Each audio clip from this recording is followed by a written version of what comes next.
Why do you keep saying yes when you know you want to say no? Why do you over-explain, over-give, and over-accommodate, even when it's draining you? And why is it so hard to stop, even when you're aware it's not working for you? Because people-pleasing isn't just a habit. It's built on a set of deep, often unconscious beliefs, reinforced by your nervous system and early experiences. And until those beliefs are understood, the pattern continues. Hello and welcome. My name is Sandra Rives, and I am a transformational authenticity coach and counselor. I help people understand the deeper psychological patterns behind people-pleasing, identity, and relationships so they can stop self-abandoning and start living in alignment with who they truly are. Now, if this resonates with you, please like, subscribe, and share, as it helps this channel grow and allows me to continue creating meaningful content like this. At the core of people-pleasing are limiting beliefs, not surface-level thoughts, but deeply held assumptions about who you are, how relationships work, and what it takes to be loved. Now, these beliefs often form in childhood and become internal rules you live by, often without realizing it. I'm going to explain the most common limiting beliefs that people pleasers have about themselves, and let's see which ones you resonate with. I am responsible for how others feel. This is the strongest beliefs in people pleasers. It often develops in environments where emotions were intense, where conflict felt unsafe, or you had to keep the peace. So your nervous system learned, if they're okay, I'm okay. Psychologically, this is called emotional over-responsibility. But in reality, you are not responsible for regulating another adult's emotions. Limiting belief number 2.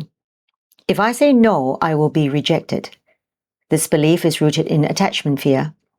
Your nervous system associates disagreement with disconnection. So even small acts like saying no can feel like risking the relationship. This activates the threat response in the nervous system, often the sympathetic, anxiety, or fawn response. So you comply just to feel safe.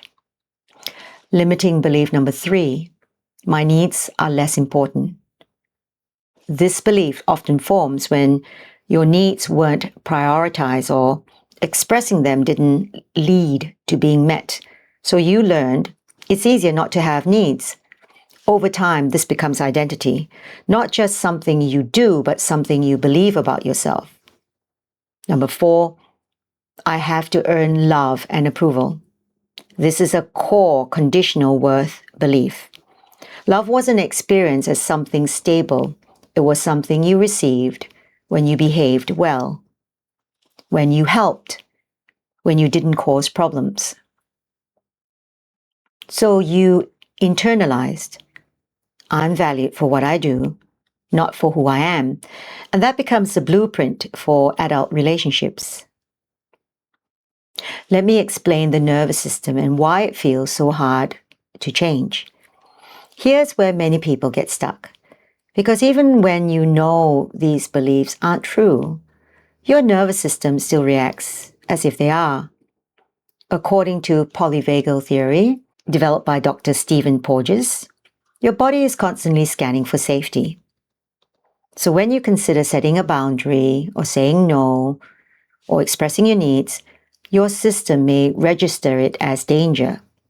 Not logically, but physically. You might feel tightness in your chest, anxiety, guilt, or an urgency to fix or please. This is your nervous system saying this feels unsafe, even if it's actually healthy. So, are you aware of why these beliefs keep reinforcing themselves? These beliefs don't just exist, they get reinforced.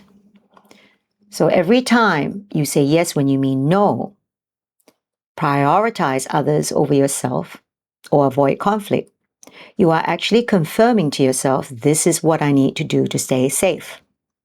So the pattern continues. And that's not because you're weak, but because your system is working exactly as it was trained to do. Have you thought, so I now know, but I still can't change? Let me explain why awareness alone isn't enough. This is where many people get frustrated.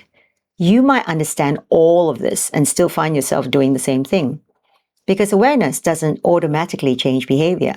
Why? Because beliefs are tied to emotional memory, and emotional memory is tied to the nervous system. So real change requires new experiences, new responses, and repeated emotional safety in those moments.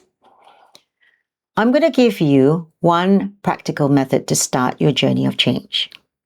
Instead of trying to stop people pleasing all at once, just start here. I want you to notice the moment before you say yes. There's always a moment, a pause, where your body knows the truth before your mind overrides it. And in that moment, gently ask, what do I actually want here? You don't have to act on it perfectly yet. But that question begins to rebuild your relationship with yourself. You see, people-pleasing is not a personality flaw. It's a pattern built on beliefs, conditioning, and nervous system adaptation. And those patterns can change, not by forcing yourself to be different, but by understanding yourself at a deeper level. Because the goal is not to become someone else. It's to become someone you can stay connected to, even in the presence of others.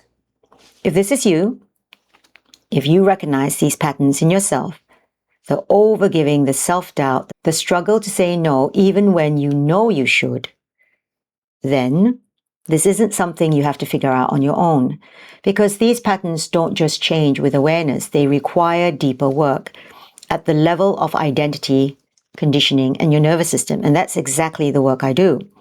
I work directly with people who are ready to break free from people-pleasing, rebuild self-trust, and step into a more grounded, authentic version of themselves, not just in theory, but in real life. So if you're ready to stop repeating the same patterns and start creating real change, I invite you to reach out and explore working with me. All the details are in the description below. And if you're not quite there yet, that's okay too. Start by staying here. Like, subscribe, and continue learning, because this is where things begin to shift.